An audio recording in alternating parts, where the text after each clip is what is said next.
So guys, just to update, no, yung day 1 natin, ang nagastos natin is 150. Alright.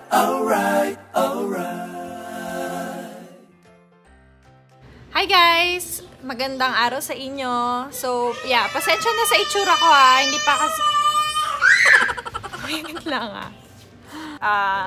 Gusto ko lang na gawin yung intro nitong video na to para ma-upload ko na. For this video, husband is taking over the vlog.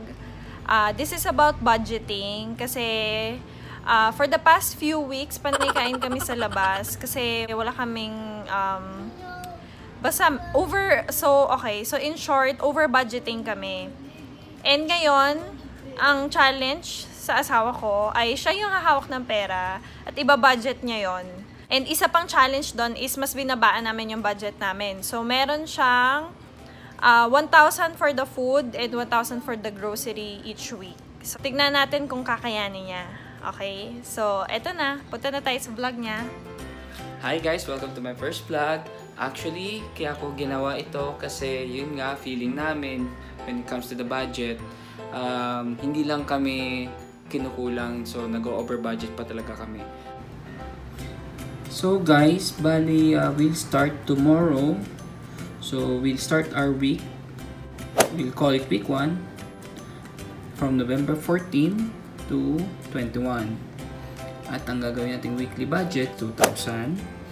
Di-divide natin yan. 1,000 sa food and then another 1,000 for grocery.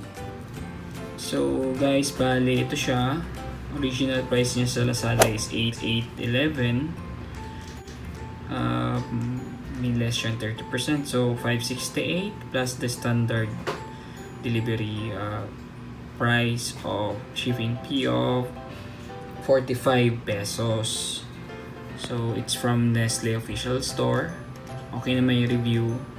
Ang complaint lang na nakita ko is Feb expiration, pero di naman tatagal lang ganun tong order ko. I'm expecting to receive the item between November 15 to November 20. I checked out via COD, cash on delivery, and we're able to at the very least nakatipid tayo ng more than 150 pesos for this one. So malaking bagay, 150. Marami na tayo mabibili doon. Okay guys, so sinegregate na namin yung pera, 1,000 for the food and 1,000 for the grocery. Tatry namin best namin para makagawa kami ng lutong bahay healthy. Siyempre we have kids. So in addition pala, we have a separate budget for the laundry. So we're paying 180. That includes yung laba, yung dry, at yung tupi. So it's 5 a.m. today. Good morning. Morning guys. So it's 5 a.m. Morning guys, it's day 1 ng ating weekly budget. It's November 14 and really today is almost 6 a.m. na.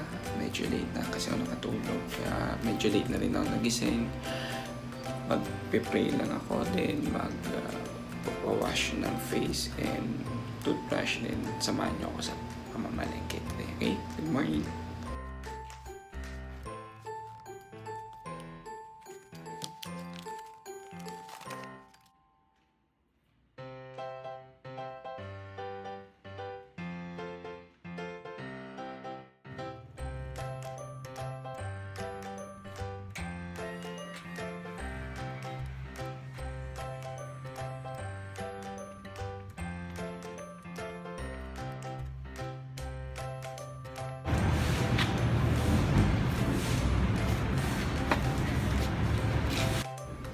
So okay guys, so nakabalik na ako ng bahay. Ang total ng ginastos ko is 150. Dito sa banana is 40. Sa sayote is 24. 26, 24 sa chorizo, and 6 pesos each ng egg.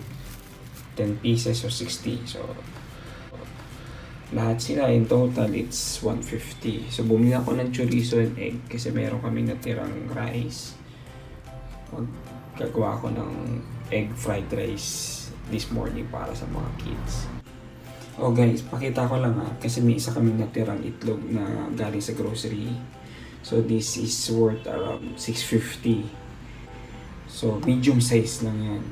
Yung nabili ko sa palengke, ito. Pag kinumpare natin yung size niya, mas malaki siya ng konti. Tapos 6 pesos lang siya, mas mura. Yung banana, 40 pesos for 8 pieces. So pumapatak na 5 pesos ang isa. 40 pesos to 70 ang kilo nila actually. Okay guys, so I have the ingredients. Ang kulang ko na lang is yung soy sauce, yung toyo, saka yung oil na lang natin. Tapos start na tayo magluto nito. Okay?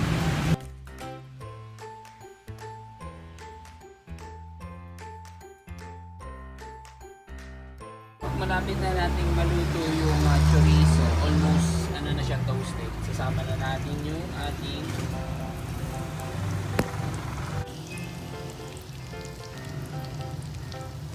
tapos nag-create ako ng space sa gitna guys para sunod na natin yung ating egg. Scrambled siya by the way. Hindi ko siya nilagyan ng kahit ano kasi mamaya papalasahan natin yung pan.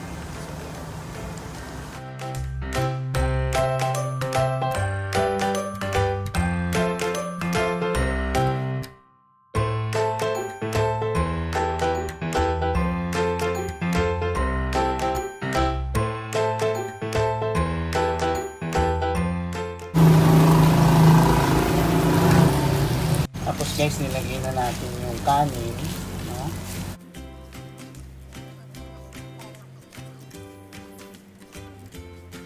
Soy sauce. Tapos paminta. So yung iba naglalagay ng carrots, corn, green peas, saka onion chives. So wala pa ako ng mga ingredients na maybe next time na luluto ako ulit ng ganito. Gagawa na tayo ng ganito. So guys, so ito na yung finished product natin. Ayan. Maganda sana kung may onion chive siya sa pang-garnish natin. No?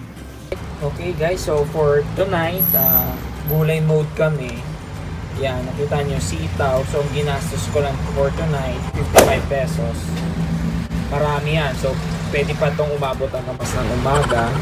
Kita pa ako ng extra natirang chicharon kalahati. Lalagyan ko siya mamaya. So para may konting meat. Para maiba naman yung texture, may additional texture yung ulam namin for tonight. So guys, just to update, no, yung day 1 natin, ang nagastos natin is 150, yung banana egg gulay sa chorizo. Then kaninang tanghali is yung ulam, 2 gulay at 1 meat. Then, etong dinner, gulay na adobong sitaw. So, that's minus 55. Ang natira total, 740. So, thank you for watching, guys. And have a great day. So that's it for today's vlog. See you tomorrow and bye-bye!